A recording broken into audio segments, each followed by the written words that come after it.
je vais revenir sur le champ de bataille en Ukraine, non pas pour vous parler d'Ukraine, mais pour vous dire ce qui est en train de se faire au Congrès américain par rapport au peuple noir. Une fois de plus, c'est gros.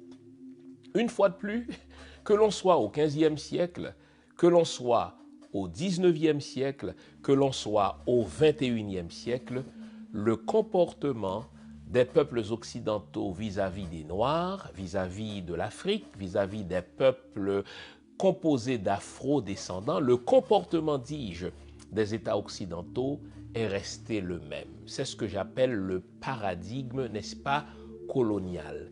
Les vieux atavismes, n'est-ce pas, des colons. Eh bien, quel est ce comportement?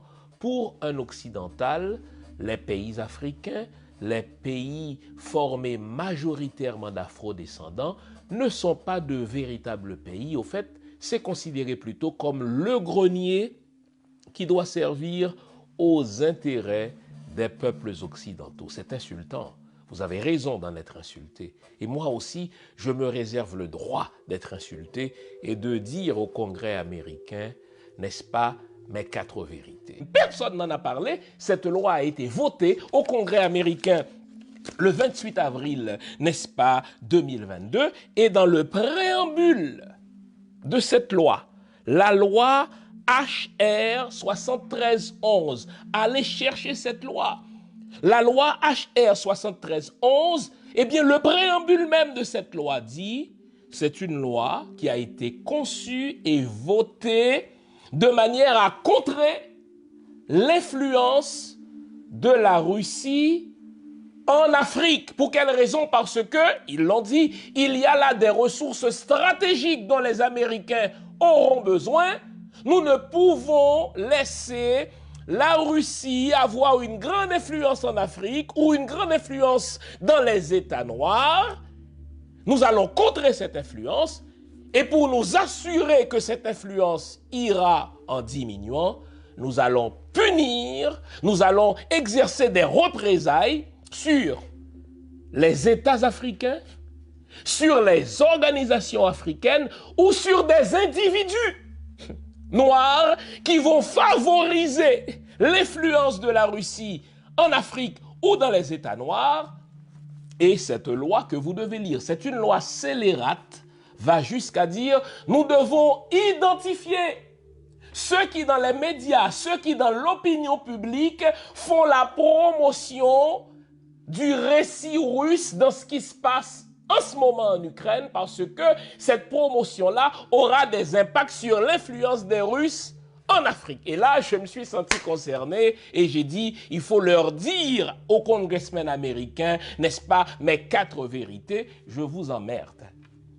Si l'Ukraine a le droit de choisir son camp au nom de l'autodétermination des peuples, les Africains, les peuples noirs, ont le droit, eux aussi, et nous ne vous demandons aucune faveur, de se rapprocher de qui ils veulent au nom de leurs intérêts.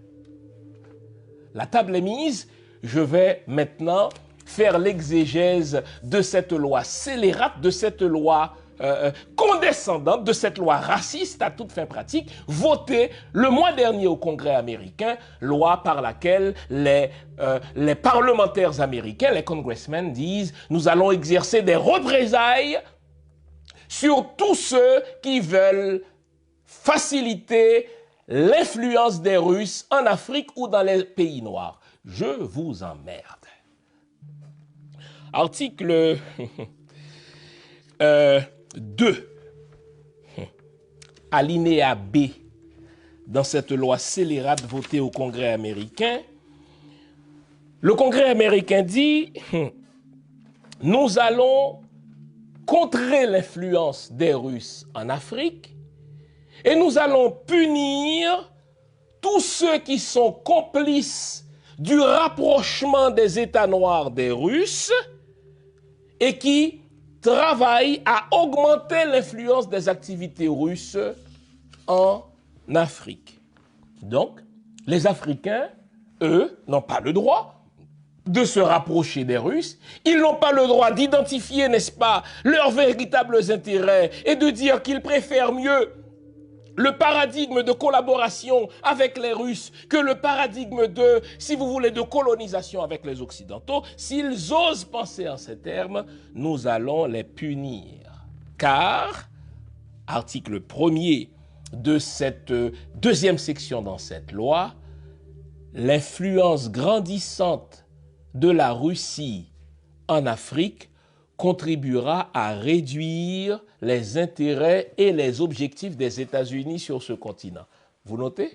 Ce qui compte, ce ne sont pas les intérêts des Africains eux-mêmes, c'est plutôt que l'influence grandissante des Russes en Afrique va contribuer à terme à réduire les intérêts américains et les objectifs américains en Afrique. Nous ne pouvons tolérer cela. Nous devons contrer l'influence russe en Afrique et punir tous ceux qui veulent favoriser cette influence. Et là, ils ont un calendrier, ils ont un échéancier serré dans leur objectif. Dans les 180 jours, dit l'article de cette loi, suivant l'adoption de cette loi au Sénat, le secrétaire d'État, Anthony Blinken, doit élaborer un plan de concert avec les agences fédérales et venir dire au Congrès comment le département d'État compte s'y prendre pour réduire l'influence des Russes en Afrique, que ce soit par le biais des oligarques, que ce soit par le biais des organisations qui font des dons aux Africains ou par le biais de tout officiel ou d'individus qui favorisent la dite influence des Russes en Afrique. Nous devons aussi, dit cette loi, identifier ceux qui manipulent l'opinion publique en faveur de l'influence russe, ceux qui manipulent non seulement les populations noires, mais les diasporas, les groupes, c'est le mot qui est utilisé, les groupes en diaspora, n'est-ce pas, qui tentent d'influencer l'opinion publique en faveur, n'est-ce pas, du récit russe. Nous devons les identifier et les inclure, n'est-ce pas, dans nos représailles.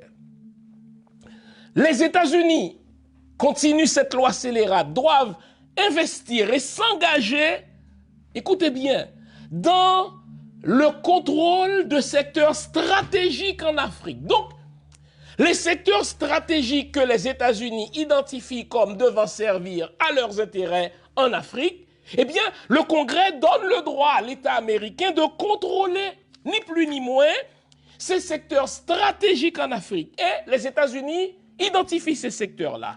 Les mines, les ressources naturelles, l'extraction ou l'exploitation de ces mines-là, les entraînements sur des bases militaires, les coopérations en matière de sécurité, les accords qui se passent entre la Russie et l'Afrique en matière d'information et de communication, donc toutes les technologies de l'information, nous devons prendre le contrôle de cela en Afrique pour réduire l'influence des Russes en Afrique.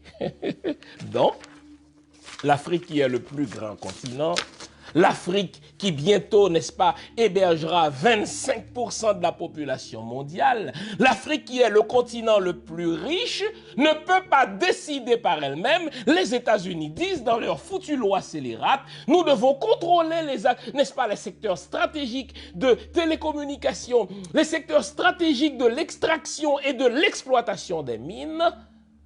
Car pour nous, c'est une question de sécurité. Nous ne pouvons pas laisser les Russes s'engager dans des secteurs de coopération en matière de sécurité avec les Africains.